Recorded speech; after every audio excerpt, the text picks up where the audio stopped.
తెలంగాణ ఉప ముఖ్యమంత్రి బట్టి అధికారిక నివాసం అంతేకాదు అనేక మంది తమ సమస్యలను వినిపించుకోవడానికి వచ్చే ప్రజాభవన్కి బాంబు బెదిరింపు కాల్ అనేది కలకలం రేపుతోంది. మనం ప్రజాభవన్ ముందున్నాం.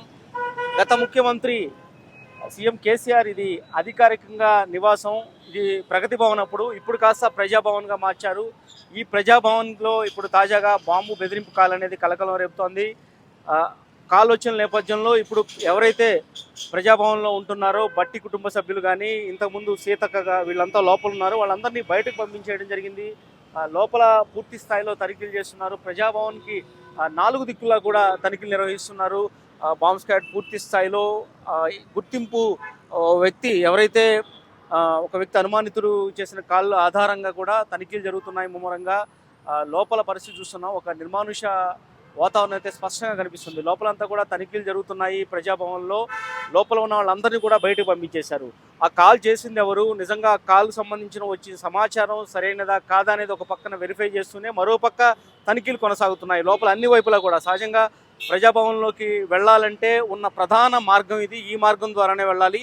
ఈ మార్గంలో ఉన్న సీసీ ఫుటేజ్ని కూడా పరిశీలిస్తున్నారు. ఎవరు వెళ్ళారు, నిన్న ఎవరన్నా వెళ్ళారా, వెళ్ళిన వాళ్ళు ఎలా వెళ్ళారు, ఒకవేళ బ్యాగ్తో వెళ్ళిన వాళ్ళు లోపలికి మళ్ళీ తిరిగి ఎలా వచ్చారు అనేది కూడా పూర్తి స్థాయిలో సీసీ ఫుటేజ్ ఆధారంగా కూడా తనిఖీలు నిర్వహిస్తున్నారు. ఏం జరిగిందనే సమాచారాన్ని తీసుకునే ప్రయత్నం చేస్తున్నారు.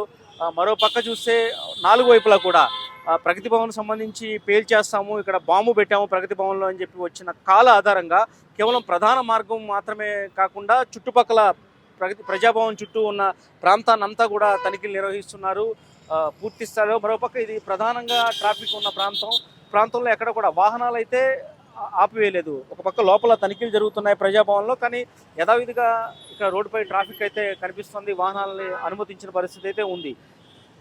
నిజంగా ఈ కాల్కు సంబంధించి లోపల బాంబు పెట్టడం వాస్తవమేనా అనేది ఒక క్లారిటీ రావాలంటే తనిఖీలు పూర్తయిన తర్వాత మాత్రమే తెలుస్తుంది. ప్రస్తుతానికైతే తనిఖీలు కొనసాగుతున్నాయి.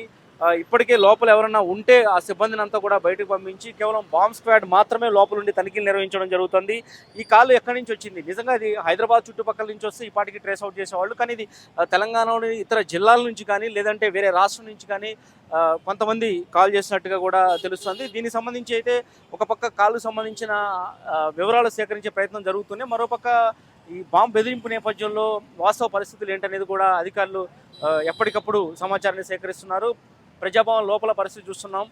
లోపల ఒకసారి మీరు జూమ్ చేస్తే లోపల నుంచి చూడవచ్చు మనం. అక్కడ చాలామంది ఎవరైతే ఇక్కడ నుంచి సమస్యలు ఉన్న వాళ్ళు వెళ్తారో వాళ్ళందరూ కూడా తెలంగాణ వ్యాప్తంగా అక్కడికి వెళ్ళి కనిపిస్తున్న అక్కడ ప్రజాభవన్లో తమ వినతులు అవన్నీ ఇస్తారు. కానీ దానికి సంబంధించి ఇప్పుడు ఎవరిని కూడా లోపలికి వెళ్ళి పంపించే పరిస్థితి కనిపించడం లేదు. పూర్తిగా ఎవరైతే బట్టి కుటుంబ సభ్యులు ఉన్నారో ఇంకా అధికారులు ఎవరున్నారో వాళ్ళందరినీ కూడా బయటికి పంపించేశారు.